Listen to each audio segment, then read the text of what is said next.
Hello. So today I'm going to talk about operating system, three easy pieces. And this is the first video that I'm making for it. So this book has three chapters, and the first one is about virtualization. And I'm going to split this chapter into two pieces because I believe it can be split in two parts. And these two parts will be the first one will be about virtualization for process, and the second part will be virtualization of the memory. And with those combines, we're gonna explain the whole virtualization implementation or design. So in this book, we have this crux concept where we ask the most important question that will give us the solution of the problem that we have. And I'm making in my videos a crux of myself, like that summarize the whole part that I read, and through that question we're gonna answer it, and through the answer we're gonna have the main idea of the parts that I'm discussing. So in this video, the crux will be how can we make DOS makes each process feels like it has its own CPU, because that the answer to that question will give us the answer of virtualizing a process itself. So just to repeat the question, how can we make the operating system makes each process feel like it has its own CPU? What I mean with that, it has its own core processor for itself. I mean, physically, it's not possible. Each process needs to have the core allocated to itself so it can treat or process that algorithm that is running. But through the virtualization, we need to give that illusion that each processor has its own CPU. So what I'm going to start is what is a processor? And we know like the first definition that we know, and it's obvious, it it is or it can be defined as an abstraction of an algorithm, but that's not the definition that I want. I want to give a new definition for this book, which can be seen as the granular virtualization of the processor itself. So a process, it can be defined as an abstraction of an algorithm, but also it can be defined as a virtualization of the hardware processor. So we can virtualize the processor to be a process or multiple processes. So the layer of virtualization from the process or processors enable us to have, or these they enable us to remove that quota that we have on the hardware. So instead of only having four core processors, we have now multiple processes, which is that layer of virtualization that we have. Instead of having just four processes, now we can have multiple processes. The problems that's gonna get triggered or we're gonna find is if we're running multiple processes at one core processor, how can we coordinate those processes with each other? Because physically it's not possible to run multiple processes at once at the same instance. And that's where scheduling come and resolve this problem. So with scheduling, we deliver the coordination needed for multiple processes to run. How can we deliver that coordination? It provides this coordination by managing what process to run at a certain time. So at the end of the day, we're not running all the processes at once. We are running each chunk of a process at a certain time, then switching to another one. So, but how can we choose what process to run at a certain time and how much time each process takes?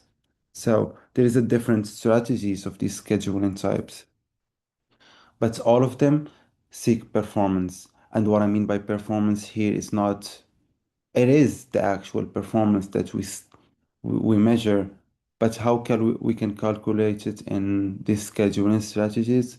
It's return around and response. Sorry. By turnaround, we mean like the amount of time needed to finish all the processes. And the response is more like if we run three processes at once, we need all the processes to respond fast, not just running the first one and the two other ones are gonna wait until the first one is finished, then the second one, then the third one. We need to have like this type of load balance between all the processes that's gonna be running at the same time. So through the book, we it explained multiple type of schedulers and strategies to schedule the multiple processes.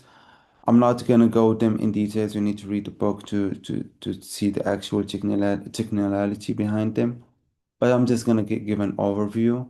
So round robin is the one that's just to give you a clear idea or a general idea. We don't have a perfect strategy to schedule the processes, but each one have an advantage than the other for some at some measure of performance. For example, round robin, it's really good at the response measure of performance since it's keeps switching for small chunks of each process and it keeps iterating between them. But even though it's increased the performance, it really decreased the turnaround and the actual performance of the whole hardware.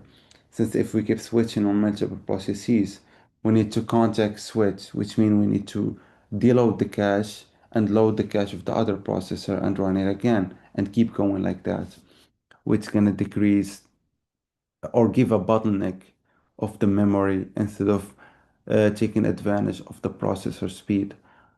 We have multi-level feedback queue. This is more like a priority strategy, and the priority of each process gets increased or decreased based on the behavior it takes while it's running. So, for example, if we have multiple processes that get triggered to run, it's gonna run them in a FIFO or first in first out strategy. But once it's run the first one, it's gonna see its behavior. If it's gonna run it for this amount of time, for example, 10 milliseconds. If it takes the whole time, then we kind of have the idea about that job. It's gonna be more processor intensive, so we're gonna decrease the the priority of it lower. If it did run less than those 10 milliseconds, then we're gonna know that it is not that processor intensive and it switched between the input output and the processor. So we leave it in the same priority. With this, we're gonna have the processor intensive processes have a low priority queue since they already use the processor in an intensive way, and the ones that are switching a lot to the input output are gonna be high priority, which gives a fairness, more like a fairness between all the processes on the amount of compute that they have instead of just leaving the batch processor that takes all the time on the processor to have advantage more than the other ones.